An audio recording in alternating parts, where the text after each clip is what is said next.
Avec Carrefour, passez des fêtes extra à prix ordinaire. Alors, qui veut un peu de Prosecco? Ah, chouette, des bulles. Mais non, Georges, des bulles, pas des balles. Jusqu'à lundi, chez Carrefour, le Prosecco Velodoro Extra Dry est en 1+1 gratuit, soit 6,50 € la bouteille à l'achat de 2. Aussi sur carrefour.be. Carrefour, notre savoir-faire se déguste avec sagesse. Nous ne nous posons presque jamais la question de ce que nous voulons vraiment. Et c'est ça, le geste absolument révolutionnaire.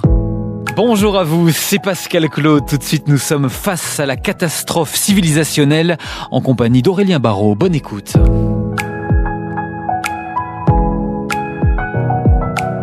La première. Dans quel monde on vit? Dans quel monde on vit? Pascal Claude.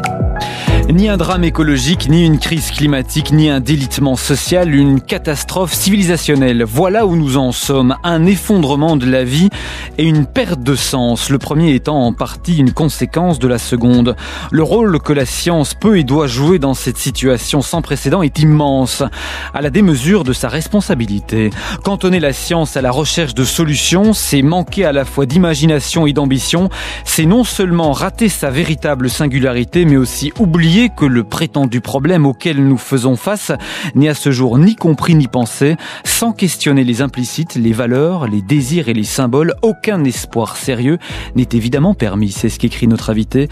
Nous passons près d'une heure en compagnie d'Aurélien Barraud. Dans quel monde on vit? Aurélien Barraud, vous êtes astrophysicien, professeur à l'université Grenoble-Alpes, docteur en philosophie et directeur du Centre de physique théorique de Grenoble. L'hypothèse K, la science face à la catastrophe écologique, c'est votre nouvel essai. Texte qui provoque comme un électrochoc, c'est en tout cas ce que j'ai ressenti, l'hypothèse K, sur laquelle nous nous arrêterons dans la deuxième partie de cet entretien. Vous êtes avec nous en duplex, installé dans un studio de Radio France à Grenoble. Ça n'aurait pas eu de sens pour vous de venir dans notre studio à Bruxelles, Aurélien Barraud ? Oui et non. Je déteste ce foisonnement technique qui fait que nous avons cette conversation sans nous regarder. Donc je suis pas du tout à l'aise avec cette idée de passer par des machines, alors que l'échange humain et la proximité, la promiscuité, le regard, peut-être même le contact physique serait tout à fait indispensable. Et pourtant, en effet, faire 2 fois 5 heures de train pour échanger quelques mots me met très mal à l'aise également. Donc je crois que c'est un compromis acceptable. Ça va être plus que quelques mots, vous allez voir. Est-ce que vous avez suivi la COP28 qui s'est terminée cette semaine à Dubaï ? Non, sincèrement, ça m'intéresse pas du tout. Pas du tout. Oui, j'ai suivi un peu, je vous fais une réponse provocatrice parce que c'est mon habitude, c'est mon rôle et c'est ce que je sais faire. Donc je sais un peu ce qui s'y est passé, mais si vous voulez, je veux pas participer à ce concert de critiques. Cette COP est évidemment extraordinairement insuffisante. Bon, on parle sait, pourtant d'un accord historique trouvé à Dubaï sur une transition hors des énergies fossiles. Oui, c'est formidable. En fait, vous savez ce qui est historique dans cet accord, c'est que c'est la première fois que le mot combustible fossile est prononcé. C'est ça qui est historique. C'est tout à fait extraordinaire. Enfin, ça relève de la tartufferie. Mais ce que je voudrais souligner, c'est que, à mon avis, quand bien même cette COP aurait pris des mesures drastiques pour réduire les émissions de gaz à effet de serre, ce qu'elle n'a pas fait, ça ne servirait néanmoins quand même pas à grand-chose. Parce que ce n'est pas ça la question, ce n'est pas ça le problème, et ce n'est pas à cela qu'il faut s'attaquer. Parce que lors de ces COP, de ces conférences des Nations Unies sur les changements climatiques, il est très régulièrement question des températures, des degrés à ne pas dépasser pour tenter d'éviter le pire. Mais vous expliquez, et c'est d'ailleurs la science qui nous permet de le démontrer, qu'en fait le réchauffement climatique n'est qu'une petite partie du problème, Aurélien Barraud. Oui, à un double niveau. C'est une petite partie du problème, je dirais, factuellement, parce que nous sommes dans un effondrement qui est fondamentalement systémique et plurifactoriel, et à ce stade, comme chacun sait aujourd'hui, le réchauffement climatique n'a joué aucun rôle dans le fait que nous ayons déjà exterminé l'essentiel des êtres vivants de cette planète. Donc c'est tout à fait déraisonnable de se focaliser sur lui. Mais au-delà même de cet argument factuel, pourrait-on dire, en faveur d'une vision globale, je crois qu'il y a quelque chose de plus profond profond, en fait. C'est de rater la crise du sens, qui n'est pas simplement un problème technique qui appelle une solution technique. En réalité, c'est tout notre rapport au monde qu'il est aujourd'hui nécessaire de questionner, et pas seulement s'enfermer dans une sorte de recherche simpliste à des questions qui sont tellement mal posées qu'elles enferment dans l'infime. Et se focaliser sur le réchauffement, ça serait pour vous une manière en fait de se rassurer? Oui, je crois que c'est le plus simple de nos problèmes, parce que c'est le seul qui peut faire encore un peu perdurer cette impression tout à fait délirante, je pèse mes mots, suivant laquelle nous aurions affaire à un problème d'ingénieur. Parce que c'est tout ce que notre société de technocrates est capable de penser. Mais c'est pas du tout un problème d'ingénieur. Pour le dire de façon caricaturale, on est aujourd'hui en train de se demander comment fabriquer des armes de destruction massive issues du commerce équitable et utilisant des matériaux biologiques. C'est ça qu'on fait en décarbonant l'économie. C'est totalement ridicule. Ce qu'il faudrait, c'est ne plus utiliser ces armes de destruction massive, ce qui, lorsqu'on transpose la métaphore dans des termes plus explicites et plus littéraux, signifierait réapprendre à aimer la vie. Tant que la destruction de la vie, comme c'est aujourd'hui le cas, demeure notre objectif, notre horizon, notre dessein, la manière par laquelle nous y parvenons n'a finalement, chacun en conviendrait, aucune importance. Notre époque n'aime pas la vie, Aurélien Barraud? Disons qu'elle aime une vie tellement atrophiée, tellement caricaturale, tellement reproductible, tellement réifiée, que je crois qu'effectivement, il y a un véritable déficit d'amour. Pour le dire autrement, je crois que ce que nous appelons réalité augmentée est en fait une réalité diminuée. Ce que je veux dire, c'est que la vie, ce ne sont pas des vidéos YouTube de chatons en train de s'ébattre les quatre pattes en l'air. Ça, tout le monde aime. Ça, c'est très instagrammable, c'est parfait, tout le monde adore et tout le monde croit aimer les animaux. La vie, c'est pas ça. C'est le surgissement de l'altérité, c'est la confrontation à l'autre radical, c'est la découverte comme ça d'une sorte d'épiphanie d'inattendu. C'est ça. Et ça n'a absolument rien à voir avec ce que peuvent nous proposer les réseaux sociaux, les intelligences artificielles, les agents conversationnels ou toutes ces techno-débilités que nous croyons aimer et qui relèvent en réalité d'une addiction. Dans votre texte, vous parlez pas mal et vous critiquez pas mal ce que l'on appelle le technosolutionnisme. Et pour vous, ça n'est clairement pas la solution. Selon vous, le technosolutionnisme contribue même activement à l'effondrement. De quelle manière, Aurélien Barraud ? Je dirais qu'il y a une double réponse. La première réponse est très factuelle et très simple, c'est que ça ne marche pas. Je suis un peu agacé que des hommes et des femmes ayant l'image de personnes sérieuses, parce que diplômées, parce que bien habillées, parce que autorisées dans les cercles des élites, continuent à faire perdurer une pensée magique. Je dirais la beauté en moins, parce qu'il peut y avoir de l'élégance dans la pensée magique, mais pas dans la leur. C'est-à-dire qu'ils continuent à tenter de nous faire croire au Père Noël, en oubliant le fait, l'évidence en quelque sorte incontestable, que depuis un siècle et demi, nous avons la démonstration par l'histoire que la technique ne peut pas apporter de solution aux problèmes auxquels nous faisons face. Donc déjà, si vous voulez, il y a une sorte d'erreur factuelle qui consiste à parier notre survie sur quelque chose qui s'inscrit en faux, qui est infirmé par l'histoire récente. Donc ça, déjà, c'est extraordinairement délictueux, en quelque sorte. Mais la seconde réponse est encore plus profonde. C'est que il ne peut pas y avoir de solution technique pour une raison très simple, qui est que notre problème n'est pas technique. Si vous n'aimez pas vos enfants, par exemple, vous n'allez pas à la Fnac ou dans un magasin d'électronique chercher le gadget qui permettra de recouvrer une parentalité saine. Ce n'est pas une question technique. C'est autre chose. C'est une question axiologique, c'est-à-dire de valeur, une question ontologique, c'est-à-dire de définition du réel, cosmologique, c'est-à-dire de ressenti de l'univers dans lequel nous nous trouvons, mais nous ne sommes pas du tout face à une question technique. Donc le technosolutionnisme, si vous voulez, est doublement stupide. D'une part, il ne sait pas répondre aux objectifs qu'il se fixe lui-même, ça ne marche pas, c'est un fait. Je vais donner un exemple pour qu'on comprenne bien que mes mots sont argumentés. Savez-vous de combien de pourcents on a amélioré, on a diminué en quelque sorte la consommation d'essence par kilomètre entre aujourd'hui et les voitures d'il y a 50, 60 ou 70 ans? Eh bien, je vais vous faire la réponse, c'est 0%. Parce que quand bien même on aurait compris que les moteurs sont de plus en plus efficaces, ce qui est vrai, le poids des voitures a évidemment évolué en conséquence, si bien qu'in fine, la consommation par voiture ne diminue pas, et comme le nombre de voitures explose, la consommation totale explose. Donc on le voit, on peut faire des moteurs de plus en plus efficaces, in fine, on perd à tous les coups. Ça, c'est le premier point. Et le deuxième point, c'est que de toute façon, c'est une manière de ne pas faire face aux vraies questions, et c'est pour ça que ça amplifie la catastrophe. C'est parce qu'on s'enferme dans une idéologie qui consiste à dire comment continuer encore un peu dans la même direction. Éventuellement, la technologie peut nous permettre de gagner quelques années. Je n'y crois pas, mais c'est envisageable du point de vue conceptuel. Mais en réalité, c'est la direction le problème. Donc vous voyez, ça empêche de mettre sur la table les questions signifiantes. Et par exemple, parce qu'on en a beaucoup parlé ces dernières semaines, ces derniers jours, lors de cette COP 28, les projets de captage de CO2, c'est du poison plutôt qu'un espoir de solution ? Non mais en fait, je vais être très clair, ça ne mérite même pas d'en parler. Donc je n'en parlerai pas. Bon, passons à la suite. Donc Aurélien Barraud, s'extraire du technoscientisme solutionniste ne serait pas seulement écologiquement salvateur, ce serait aussi intellectuellement salutaire et socialement réjouissant. C'est bien là la seule bonne nouvelle. Il est possible de gagner sur tous les tableaux. C'est ce que vous écrivez, Aurélien Barraud, dans votre nouvel essai. Mais économiquement, est-ce que ça sera salutaire ? Oui, alors il y a évidemment beaucoup de choses à dire sur cette question. Il y a bien une posture, n'est-ce pas, que je n'adopte pas, c'est celle consistant à faire croire que ça va être simple. D'ailleurs, pour être tout à fait honnête, je n'ai absolument aucun espoir dans une solution heureuse à ce temps tragique. Donc c'est fichu pour l'humanité. Difficulté.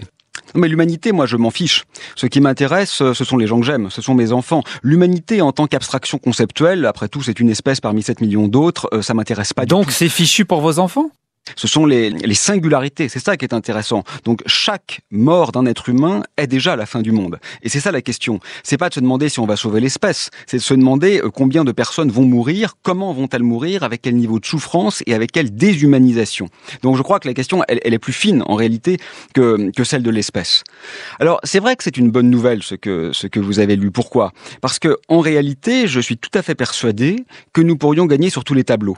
C'est-à-dire que si on parvient à sortir de notre endoctrinement, de notre ensorcellement à la technoscience. On est drogué ? Alors non seulement on peut... Ah oui, drogué, c'est même un mot faible, parce que la plupart des drogués ont quand même conscience qu'ils sont dans une relation de dépendance qui est globalement néfaste à leur santé mentale.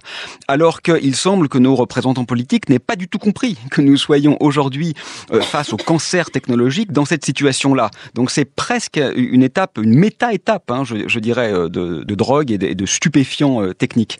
Et donc la bonne nouvelle, c'est que si on s'extrait de ça, alors c'est un problème très générique qui dépasse simplement la prolifération technique, qui n'est qu'un des aspects naturellement de l'effondrement. Mais si on parvient à s'extraire de cette addiction, on va non seulement être beaucoup plus heureux, ça je vous le promets, je vous assure que les enfants sont beaucoup plus heureux quand ils redécouvrent les villes, quand ils redécouvrent les arbres, quand ils redécouvrent les livres, que quand ils sont scotchés sur TikTok et Insta, je vous le promets. Donc on peut y gagner, et en parallèle, on peut évidemment se sauver. Donc vous voyez que l'idée qu'il faudrait se serrer la ceinture pour s'offrir une chance de perdurer est totalement inepte en réalité. Ouais, ça ne vous plaît pas quand on parle de sobriété et quand on dit que la sobriété est synonyme de privation ? Mais c'est pas de la sobriété, c'est du désendoctrinement. Alors je veux bien qu'on appelle sobriété le fait de ne plus faire des shoots d'héroïne tous les matins, mais moi j'appellerais ça une guérison tout simplement. Mais économiquement, alors on fait comment, Aurélien Barraud ? Ah oui, voilà, ça c'est l'acte manqué très révélateur. J'avais évidemment oublié cet aspect de la question. Bon, vous avez raison, la situation est complexe et loin de moi l'idée de le nier. Je crois qu'il faut bien comprendre que tenter de jouer un bon coup dans une partie perdue d'avance n'a aucun intérêt. Ce qui est une manière de dire que si effectivement on change la manière de jouer sans changer les règles du jeu, ça ne peut effectivement pas fonctionner. Néanmoins, indépendamment de la crise écologique, je pense que chacun conviendra que la situation économique mondiale n'est pas tout à fait saine. On a un enfant qui meurt de faim toutes les 5 secondes en ce moment. Il y a des inégalités qui sont galopantes, y compris au sein sein de l'Europe. Par conséquent, il me semble tout à fait évident que notre système économique, indépendamment de la catastrophe civilisationnelle, mérite d'être questionné. Et là encore, ce qui paraît tout à fait évident, c'est qu'on peut faire d'une pierre deux coups. C'est-à-dire que la migration, la mutation, la révolution, on peut l'appeler comme on le souhaite, économique qui est nécessaire pour accompagner cette transition civilisationnelle, pourrait, me semble-t-il, se faire pour le meilleur. Et face à ce désastre écologique, vous observez la manière dont la science se comporte. Et vous écrivez ceci: la science ne constitue qu'une manière parmi d'autres de faire un monde. C'est-à-dire, Aurélien Barraud? Oui, alors ça c'est le point important de ce petit livre parce que finalement j'ai donné des leçons ces dernières années aux chefs d'entreprise, aux décideurs politiques et ainsi de suite. Et je trouve qu'il était humble et nécessaire de m'interroger quant à mon propre métier. Et nous, les scientifiques, que devons-nous faire face à cette situation sans précédent? Et ma conclusion, effectivement, c'est que nous n'avons pas non plus les mains tout à fait propres. Naturellement, nous ne sommes pas les pires. Hein. Les astrophysiciens sont sans doute moins néfastes que les pétroliers, incontestablement. Mais nous ne sommes pas tout à fait propres quand même, parce qu'en réalité, nous alimentons la machine, nous faisons fonctionner le système, et d'une certaine manière, je crois que nous contribuons à un certain productivisme du savoir. Autrement dit, je crois que la science est sur la brèche, si vous voulez. Pourquoi elle est sur la brèche? Parce qu'en réalité, elle a un pouvoir extraordinairement grand. Nous avons construit en fait un rapport au monde dans lequel la science est presque hégémonique.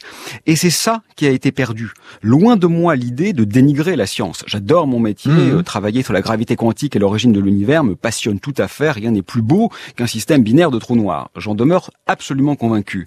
Il n'en demeure pas moins que dans l'inconscient collectif, dans l'imaginaire civilisationnel qui est le nôtre, la science serait en quelque sorte l'être intrinsèque, objectif, en tant que tel, du monde.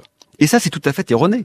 Comme le soulignait un philosophe que j'aime beaucoup, Nelson Goodman, la science est une manière de faire un monde, une très belle manière, très respectable, très enviable et très louable. Mais quelles sont les autres manières, par exemple ? Tous nos champs cognitifs sont des manières de construire des mondes. Les arts sont des manières de faire des mondes. La philosophie est une manière de faire un monde. La poétique est une manière de faire un monde. Et surtout, toutes les manières que nous avons oubliées parce que nous avons tendance à croire que l'Occident contemporain est la totalité de l'humanité. Et ça, bien sûr, c'est le grand geste néocolonial absolument dramatique qui nous fait perdre de vue ce que, par exemple, Philippe Descola, en anthropologue, nous rappelle tout le temps.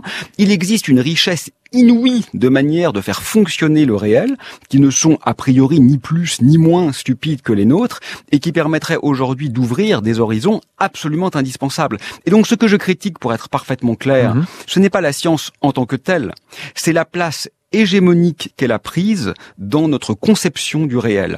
Et en parallèle de cette hégémonie, son indexation en quelque sorte à un schéma de production et donc de réitération de la dynamique globale. Et de réification. La science demeure muette, écrivez-vous, par essence, sur ce qui constitue le véritable méfait, le seul qui mériterait d'être sérieusement pensé, à savoir l'extraordinaire effondrement de notre puissance d'être qui se profile ici. Et là, vous évoquez, Aurélien Barraud, la prolifération de ce que l'on appelle l'intelligence artificielle. Vous ajoutez, veut-on que nos lignes de vie deviennent littéralement programmées? C'est votre crainte? Mais oui, c'est tout de même très étrange qu'on ne parvienne pas à se rendre compte que la science ne nous dit pas ce qu'on veut. En fait, toutes les réflexions, et encore je suis bien généreux en les nommant ainsi, qui se déploient aujourd'hui dans la sphère publique et dans la sphère politique, partent d'un postulat qui est comment continuer à l'identique. Mais c'est tout à fait insupportable. Je veux dire, quand bien même nous ne serions pas en train d'obérer nos conditions de survie, nous serions en train de nous engouffrer dans une voie qui n'a aucun sens. Pour le dire de façon triviale, nous sommes entêtés et sans pédantisme. Mais oui, mais ce que nous inventons ne nous rend pas heureux. C'est aussi simple que ça, ce que j'essaye de dire. La surabondance des logiciels, des machines, des écrans, tout ça ne nous rend juste pas heureux. Acheter un billet de train, demander à la plupart des grands-mères et des grands-pères de nos pays, c'est devenu extraordinairement anxiogène. C'est devenu stressant. Et en fait, soyons même clairs, ils n'y arrivent pas. C'est devenu presque impossible d'acheter un billet de train.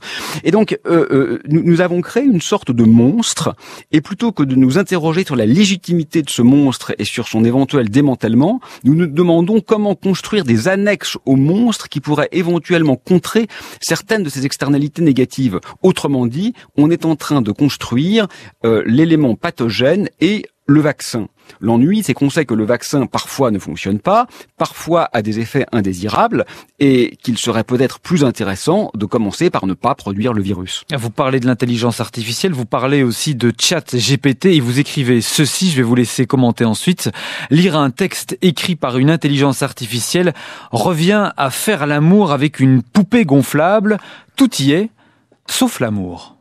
Et oui, mais moi je suis stupéfait finalement que nous laissions faire et que nous acceptions cette atrophie, effectivement, je crois que vous employez le mot il y a quelques instants, de notre puissance d'être. C'est ça. Parce que finalement, le langage, c'est deux choses. C'est une référence au locuteur ou à la locutrice, c'est très important. Nous savons qui parle, dans quel contexte, pourquoi, avec quelle culture, avec quel environnement, et c'est fondamental. Et c'est une référence au réel, c'est-à-dire qu'il y a toujours dans le langage une promesse de vérité. Elle n'est pas toujours tenue, mais elle existe toujours. Dans une intelligence artificielle, et encore le mot intelligence est parfaitement inapproprié, puisqu'il ne s'agit que d'un logiciel, d'un programme qui est tout sauf intelligent, en fait, on se fonde sur des schèmes probabilistes, autrement dit sur la complétion d'un texte de la manière la plus attendue, compte tenu de ce que l'algorithme a d'ores et déjà ingurgité. Mais alors ça n'a absolument aucun sens, parce que d'une part, on perd la double référentialité que j'évoquais tout à l'heure, il n'y a plus d'auteur et il n'y a plus de concept de vérité, c'est quand même un peu embêtant pour un texte, et en plus, en quelque sorte, on s'interdit les véritables pensées révolutionnaires et disruptives qui sont exactement celles qui seraient aujourd'hui vitales, puisque l'intelligence artificielle ne peut qu'interpoler entre ce qui a été déjà produit et ce qui a été déjà compris. C'est donc un double effondrement de la pensée, incontestablement. Et surtout, je voudrais insister sur un point tout à fait essentiel. On le justifie parfois parce qu'il y aurait quelques applications intéressantes en médecine, par exemple. Alors ça, c'est vraiment le point Godwin, ou appelons-le, si vous voulez, le point Barreau de la technodébilité. Parce que dans n'importe quelle action, on évalue, et en particulier en médecine d'ailleurs, les bénéfices et les risques. Qu'est-ce qu'on gagne et qu'est-ce qu'on perd? On fait ça tout le temps dans la vie. Moi, je viens ici à une émission de radio, figurez-vous que voilà, j'ai des collègues qui sont actuellement à Grenoble, j'aimerais beaucoup discuter de gravité quantique avec eux. Bon, je me suis dit que ça valait le coup quand même de parler avec vous, donc je perds quelque chose, je gagne autre chose. On passe notre temps à faire ce genre de choix. Mais quand il s'agit de technique, il semblerait que le simple fait qu'il y ait quelques conséquences positives nous autorise à ne pas voir l'immensité de la partie immergée de l'iceberg qui est presque toujours globalement négative. Et ça, c'est tout à fait intellectuellement indéfendable. Allez, on va quitter à présent quelques instants la Terre. 5, 4, 3, 2, 1, feu! On ne peut pas se dire que la planète est fragile parce que nos sens ne peuvent pas nous dire ça. Elle est infinie, elle a l'air d'être là pour toujours et on n'a pas ce sens de fragilité, même si on se le répète, tout ça c'est de la raison. Ce qu'il faut c'est en faire expérience avec ses sentiments, donc il faudrait que tout le monde aille dans l'espace parce que depuis l'espace on voit très nettement qu'elle est fragile, qu'elle est petite et qu'elle est en danger. Quitter la Terre en direction de l'espace, c'est vraiment cool. Vous voyez, dans le futur on sera capable de grandes choses. Ça doit être cool comme job, non ? Cool comme job, pas certain que vous partagez ce point de vue, Aurélien Barraud. Vous écrivez « Les spationautes ne sont pas des héros, ils en seraient même la presque exacte antinomie, marionnette médiatique, lisse et souriante d'un système de désublimation généralisée, objets marketés caricaturaux du grand spectacle globalisé. » Et vous aurez sans doute reconnu le spationaute français Thomas Pesquet. Il dit qu'il faut aller dans l'espace pour ressentir la fragilité de la Terre. Qu'est-ce que vous répliquez ? Ah, vous êtes dur avec moi. Non, je l'avais pas reconnu parce que je crois que je l'avais jamais entendu pour être honnête. Écoutez, Thomas Pesquet est sans aucun doute quelqu'un de brillant et de sympathique. J'ai absolument rien de personnel à son encontre. Mais ce qu'il dit là, c'est insupportable. Insupportable. Enfin, ce qu'il faut, c'est redécouvrir l'enchantement de l'ici. Nous laisser entendre. D'abord, il ne va pas dans l'espace. La station spatiale, comme vous savez, elle a 400 km. La Terre doit faire environ 13 000 km de diamètre. Donc, c'est à peu près la taille d'une peau d'orange par rapport à la Terre. Donc, c'est tout sauf l'espace, en réalité. Mais à ce détail près, c'est absurde. Et c'est même triste. Et honnêtement, et une fois de plus, avec tout le respect dû, c'est un peu sale. C'est un peu sale. Enfin, vous vous rendez compte qu'il suffit d'une loupe et de s'asseoir dans l'herbe pour découvrir le multivers absolument merveilleux, fou, fantastique, miraculeux de ces mondes d'insectes que nous n'avons pas commencé à comprendre et qui révèlent des organisations sociales absolument sublimes, qui révèlent des couleurs, des morphologies, des attitudes, presque des sensualités dans le rapport aux graminées qui sont au-delà même de ce que la raison peut imaginer. Et croire que pour découvrir cette extraordinaire beauté, cette puissance d'être, ce surgissement de la vie, il faut aller s'enfermer dans des machines propulsées par un gigantesque déluge de feu, de kérosène et d'oxygène liquide pour se retrouver où? Dans l'espace, c'est-à-dire là où il n'y a rien. Il faut aller se cloîtrer dans un endroit où il n'y a plus rien d'intéressant. Non mais écoutez, ça relève quand même de la bouffonnerie, de la blague et presque un peu de l'abject de le penser. Comment peut-on oser dire ça? Vous vous rendez compte que nous avons à notre disposition, à nos pieds, la seule planète connue de l'univers qui est habitable. Nous sommes en train de détruire les espèces qui y vivent, ces espèces qu'on ne peut voir que par amour, que par empathie, que par contact, qu'en les observant, et qu'on nous fait croire que c'est en se plaçant à une distance à laquelle on ne peut plus voir un seul être vivant que l'on prend conscience de l'affaissement de la vie sur Terre. Écoutez, il y a quand même des limites au n'importe quoi. Ce que vous dites aussi dans votre nouveau texte, c'est qu'il semble, je vous cite, indispensable aujourd'hui de tenter d'habiter poétiquement la science. Habiter poétiquement la science, c'est-à-dire Aurélien Barraud. Alors ça, c'est ce que j'ai à dire de plus sérieux. Et j'insiste sur le mot sérieux, parce que le poétique... Vous répétez sans cesse que c'est du sérieux et que c'est de la précision, la poésie. Oui, bah écoutez, on a tous nos leitmotifs, que voulez-vous. Les miens ne sont pas des lanceurs SpaceX. Et je pense que c'est important... bon, soyons clairs. C'est important, la poétique. Ce n'est pas la petite décoration, ce n'est pas la touche finale, ce n'est pas la fioriture comme ça qui va rendre le texte précieux. Si ce n'était que ça n'aurait aucun intérêt. Le poétique, si vous voulez, c'est la vie en elle-même.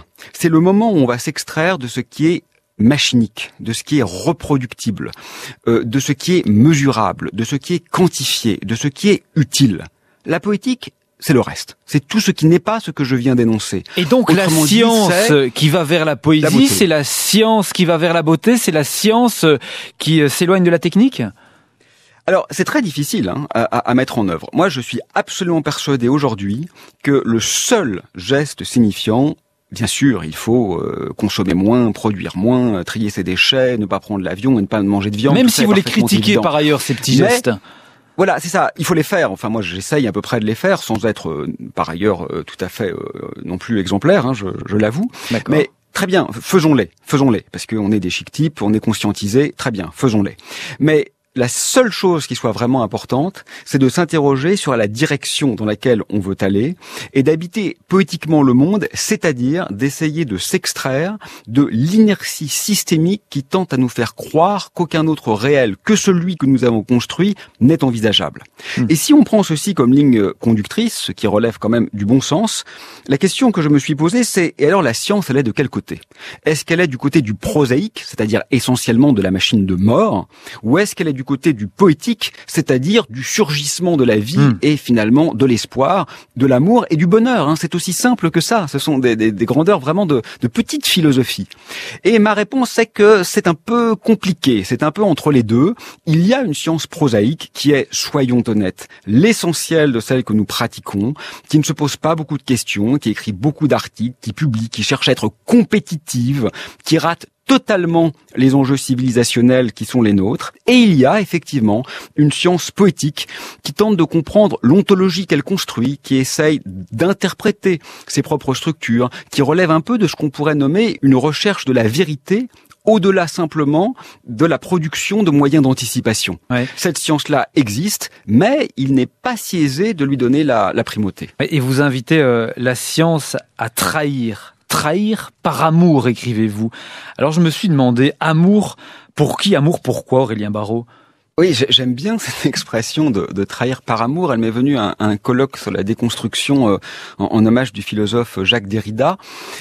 Finalement, pourquoi trahir ? Alors il ne s'agit pas bien sûr de reprendre la parole donnée ou les amours promises, ce serait tout à fait regrettable, mais de trahir l'attendu. Vous voyez, je suis physicien.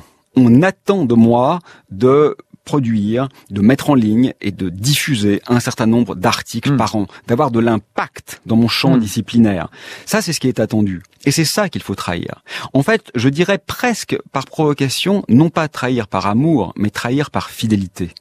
Par fidélité à quelque chose de plus profond que nos communautés, de plus profond que les attendus économiques, de plus profond que ce que nos pairs, nos chefs, nos collègues, nos étudiants attendent de nous. Et c'est quoi ce plus profond? Par fidélité, qu'est-ce que la science? Je prends cet exemple parce que nous en parlons, mais on pourrait dire exactement la même chose du journalisme, de l'écriture ou de la peinture. Qu'est-ce que la science?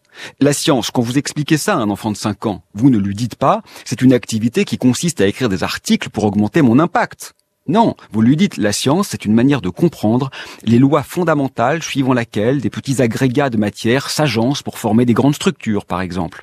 C'est ça, la science. Mais pourtant, quand on la pratique, c'est rarement avec cet enjeu-là comme point de mire. Et donc, c'est une fidélité à l'essence de notre discipline que nous devrions choisir au prix d'une trahison par rapport à des attendus politiques, civilisationnels et communautaires qui sont bien souvent orthogonaux à cette essence en quelque sorte ou à ce fondement. Et nous allons écouter à présent votre son frisson et vous avez opté pour la voix et la parole de celui que l'on surnommait l'Einstein des mathématiques.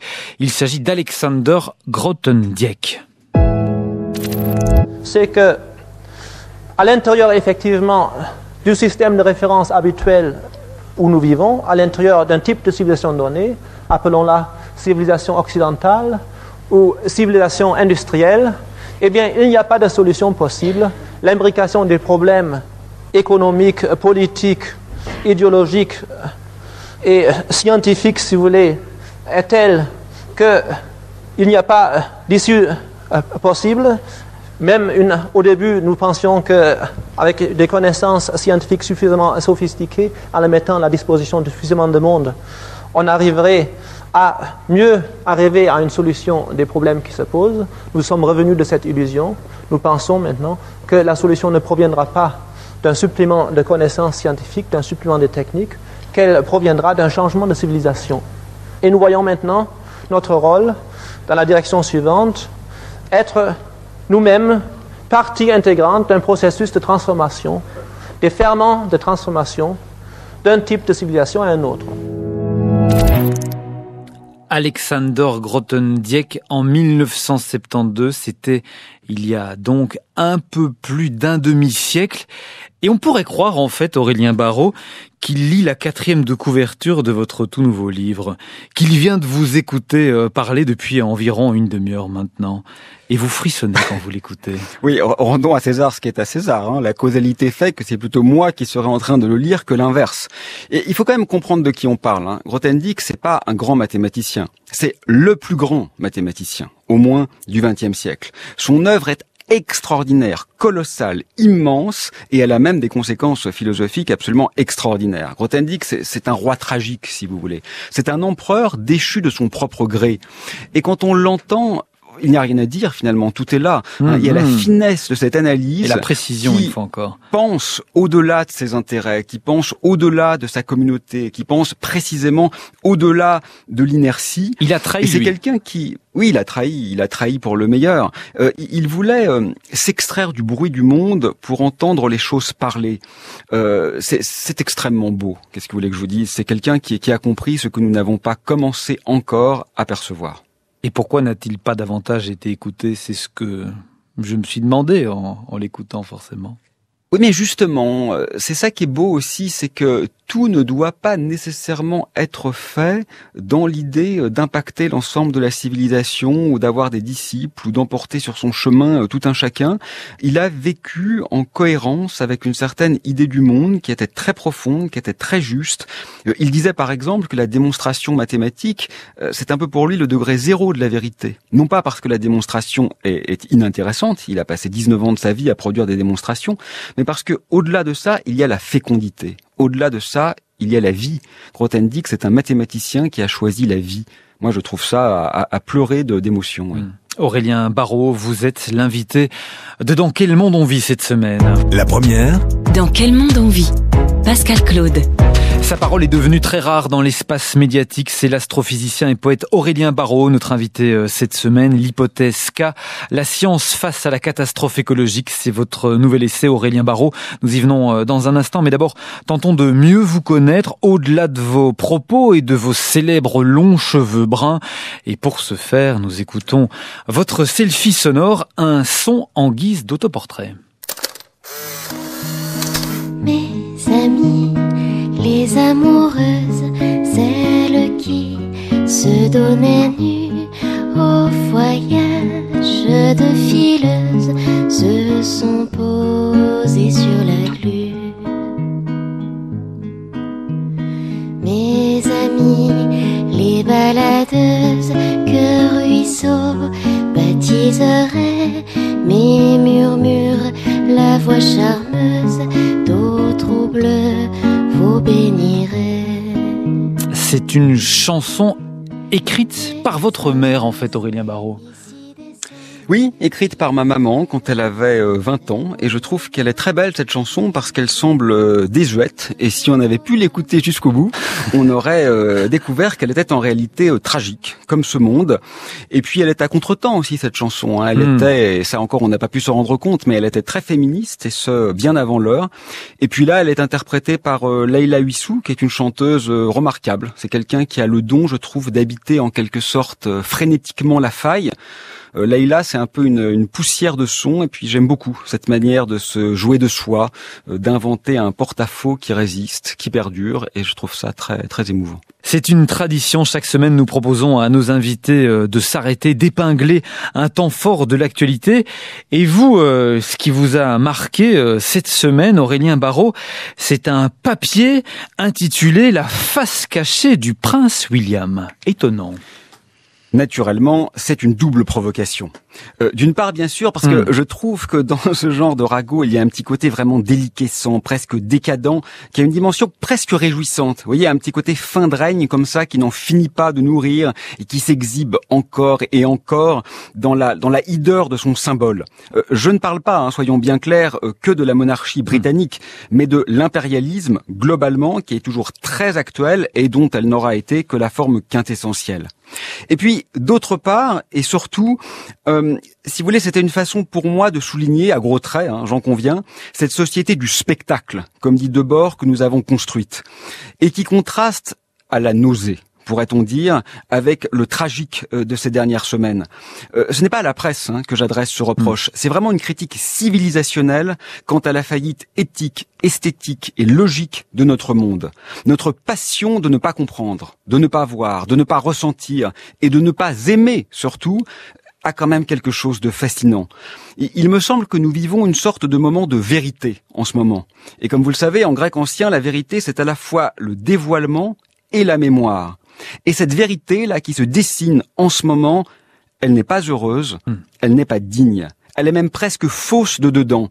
Je crois qu'il va falloir beaucoup de force et beaucoup de courage pour y reconstruire un peu de cette beauté qui fait vivre. Manifestement, aujourd'hui, les masques tombent. La farce était immense et le pire, je crois, c'est qu'elle n'a jamais été drôle. Vous parlez de passion de ne pas voir. Pourquoi utiliser ce mot passion, Aurélien Barraud ? Eh bien, parce qu'étymologiquement, la passion, c'est le contraire de l'action. Et l'action, c'est précisément le poétique. Donc, nous y retournons. Et venons-en maintenant à l'hypothèse K que vous abordez dans la dernière partie de votre nouvel essai. Votre hypothèse, c'est de dire que le pullulement technique est un cancer technique. Vous écrivez, et je vous cite, « Il n'est pas aberrant de penser la catastrophe écologique à l'aune d'un déséquilibre devenu intenable entre poussée artistique et pulsion technique. Plus fondamentale encore serait sans doute la conjecture d'un développement littéralement cancéreux de la production technique. Puisqu'en grec ancien, Karkinos désigne le crabe, cette proposition pourrait être nommée hypothèse K. » Comment en êtes-vous venu, Aurélien Barraud, à vous tourner vers le monde de la médecine pour formuler cette hypothèse ? Je crois que le caractère quand même pathologique de notre société ne fait plus question, et par conséquent la médecine s'impose de façon presque naturelle. Quant à l'oncologie, c'est-à-dire la médecine qui s'attaque au cancer, elle ne l'est pas moins parce que il est vrai qu'aujourd'hui, ce sont en grande partie des machines qui construisent des machines, des programmes qui conçoivent des programmes. Alors, nous ne sommes pas, bien sûr, dans un film de science-fiction. Il y a encore un contrôle humain qui a lieu derrière tout ça, c'est tout à fait indéniable. Mais dans une certaine mesure, la sphère technologique a quand même pris son autonomie.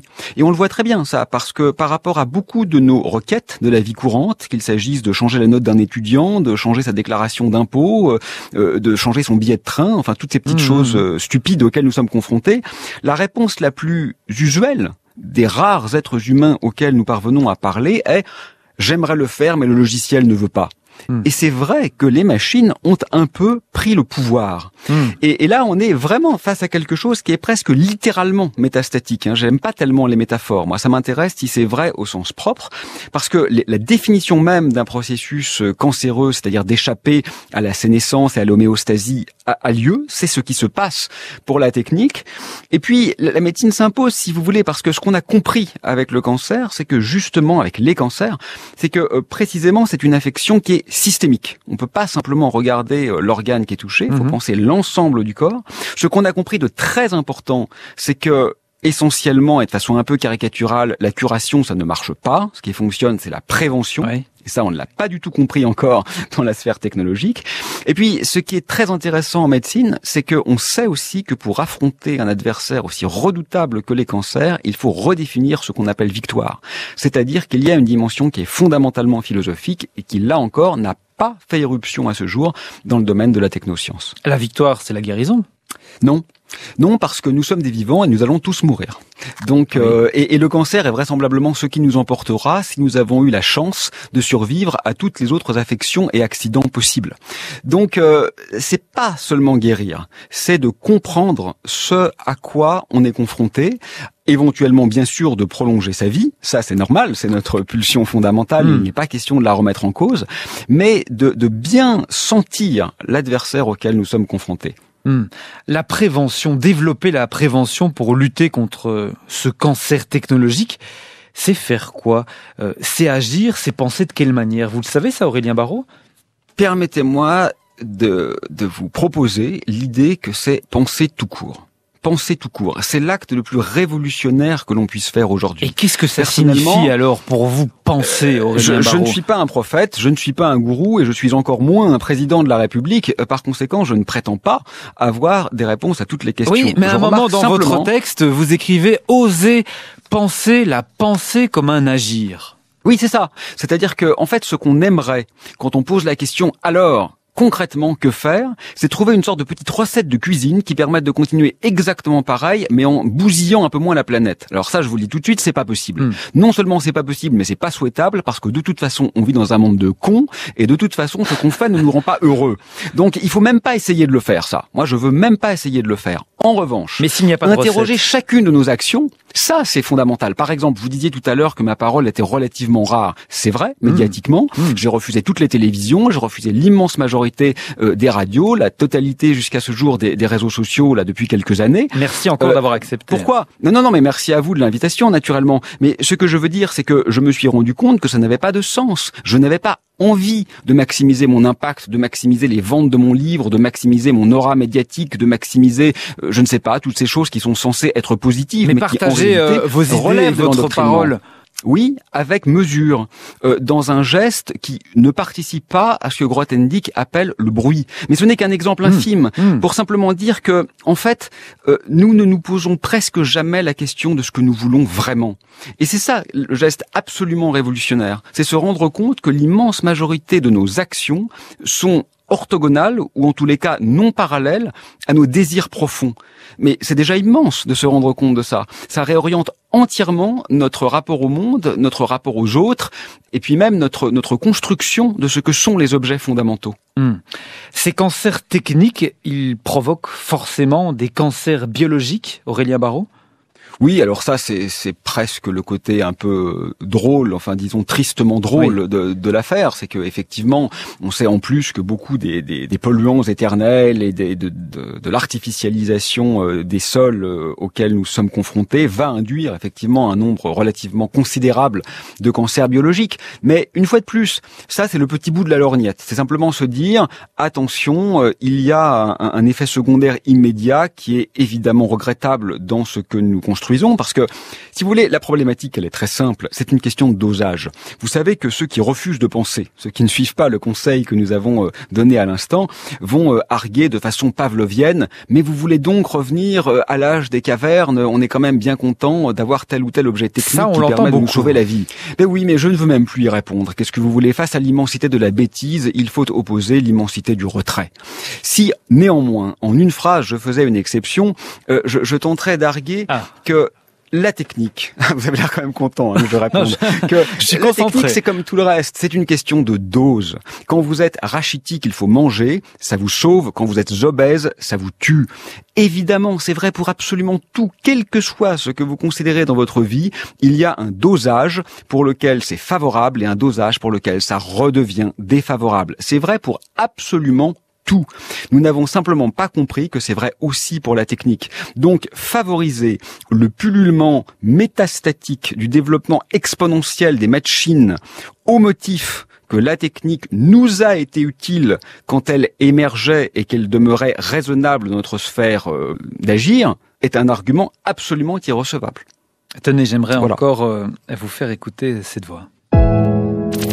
Ce que nous avons à faire maintenant, c'est ouvrir un nouvel espace pour du sens. Vous savez, il y a une formule posthume de Nietzsche qui est introduire un nouveau sens, voilà la tâche, à condition de bien comprendre que cette tâche elle-même n'a pas de sens. C'est quand même assez spectaculaire, et c'est pas Nietzsche comme ça qui est spectaculaire. Ce qui est spectaculaire, c'est de se rendre compte que beaucoup de choses ont été pressenties par des gens comme Nietzsche, comme Rimbaud. Quand même, ces gens-là, ils ont su quelque chose de ce dans quoi l'Europe, comme on dit l'Occident, était en train d'entrer. Ils l'ont su longtemps avant que nous le sachions. Et là, on peut aussi se demander, maintenant, où y a-t-il des voix qui feraient entendre quelque chose? Où est Rimbaud aujourd'hui? Le philosophe Jean-Luc Nancy, en février 2009 sur France Culture. Vous le citez d'ailleurs dans votre nouveau texte. Ouvrir un nouvel espace pour du sens. C'est tout l'enjeu, Aurélien Barraud. Mais j'ai reconnu sa voix à la première syllabe. Il me manque beaucoup, Jean-Luc, qui est décédé, hélas, il y a relativement peu de temps. Il disait d'ailleurs qu'il n'y a pas de sens du monde et que c'est cela qui est adorable. Et un de ses derniers petits fascicules se nomme « L'infinité du progrès est un mauvais infini ». Naturellement, il joue sur l'ambiguïté du mot progrès qui pour lui n'est pas un progrès véritable, mais un progrès artificiel, pour ne pas dire artefactuel. Oui, le sens, c'est quelque chose de très fondamental en philosophie, de très délicat à définir. Moi, je ne connais pas le sens du sens, et c'est ça qui est fondamental. Ce qui est important, c'est de ne pas perdre de vue que rien ne peut se faire sans qu'il y ait au moins un petit surgissement de sens local. Il n'y a peut-être pas de sens global, c'est pas très important, je crois, de se mouvoir comme ça dans une sorte de chaos. En revanche, s'il n'y a pas un peu de sens local, alors effectivement, c'est un effondrement total de la pensée et même de la direction de l'agir. C'est-à-dire que à ce moment-là, c'est en quelque sorte le réflexe conditionné qui prend le relais de la pensée. Qu'est-ce que ça peut être le sens local ?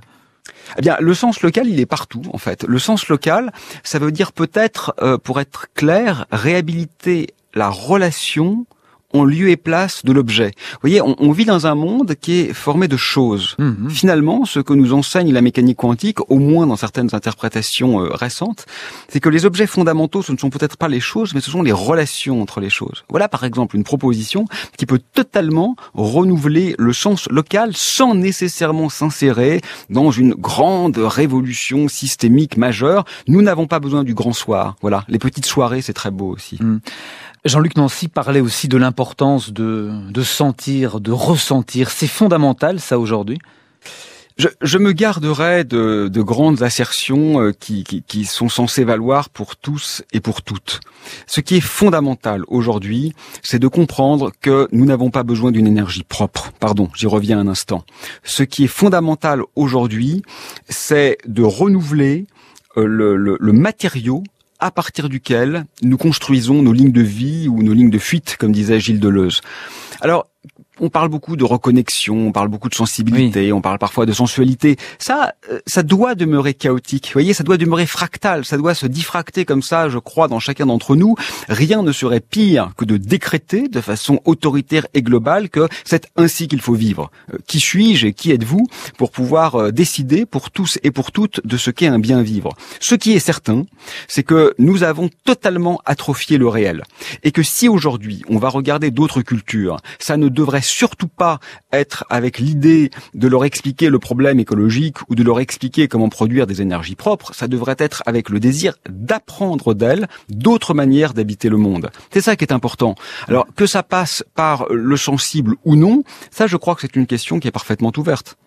Habiter poétiquement le monde, c'est ce que vous nous recommandez. Comment est-ce que vous vous y prenez, vous, pour habiter poétiquement le monde ? Oui, peut-être d'ailleurs qu'il faudrait plutôt dire être poétiquement habité par le monde. Je crois que c'est presque encore mieux de le sentir comme ça. Antonin Artaud, le grand poète, disait que sous la poésie des textes, il y a la poésie tout court, sans forme et sans texte. Voilà, c'est ça, moi, qui m'intéresse. Vous voyez, pour être très clair, le poétique, je crois que c'est ce qui échappe au langage. Et c'est pour ça que la langue de la poésie est si complexe. C'est parce que précisément, la langue de la poésie tente de dire ce qui ne peut pas être dit. Le poétique en tant que tel, c'est très concret. C'est pas du tout un petit livre comme ça, intellectuel, qu'on va acheter dans une librairie. Le poétique, c'est le sauvage, c'est l'indigène, c'est la présence pleine et entière du monde, de soi et de soi dans le monde. C'est l'imprévu, c'est le surgissement. Alors, je sais pas du tout si j'y parviens, pour être honnête, et je ne me permettrai pas de donner des leçons à qui que ce soit. Je suis plutôt en train d'apprendre. Mais quelles sont vos tentatives alors, et comment apprenez-vous ? Mais peu importe. Je veux dire, ce qui est fondamental, c'est de réenchanter un monde qui n'est pas seulement désenchanté, qui est entièrement réifié. C'est-à-dire qui a choisi la communication contre la communion. Comment Aurélien Barraud tente de communier avec ses semblables n'a honnêtement aucun intérêt. Et en plus, je suis pas du tout certain d'être le mieux placé pour donner des leçons de vie à qui que ce soit. Mais ce que je veux simplement dire, c'est qu'on devrait réhabiliter l'importance, la beauté, la légitimité et le caractère central de ces choses. Ce ne sont pas des petites décorations que l'on peut s'autoriser le soir entre 22h30 et 23h. Non, c'est le cœur de l'existence. Le travail, la production économique, tout ça, c'est le détail. C'est ce qui permet de subvenir à ses besoins parce qu'en effet, il faut se loger et manger. Tout le monde en convient. Mais ça, c'est très secondaire, ça. L'important, c'est le poétique, c'est-à-dire tout le reste, c'est-à-dire la vie en elle-même, c'est-à-dire, pour être très clair, le désir et non pas le besoin, c'est-à-dire la création et non pas la fabrication. Aurélien Barraud, et sur la première. Dans quel monde on vit ? Sur la première. C'est très sympa de vous savoir là, que ce soit en direct sur la première ou un peu plus tard en replay. Aurélien Barraud, vous êtes avec nous encore pour quelques poignées de secondes. Quelle est votre recommandation culturelle pour ce week-end, pour ces prochains jours, dites-nous ? Alors, une double recommandation, mais très rapide. D'abord, Troubles, des lectures militantes et dérangeantes de ma copine Béatrice Dalle avec Virginie Despentes et Cazet. J'ai vu ça il y a quelques jours, c'est beau comme la peur, pour reprendre les mots de Bataille. Et mon autre recommandation, c'est de se souvenir que la distinction entre culture et nature est une invention un peu folle de la métaphysique occidentale.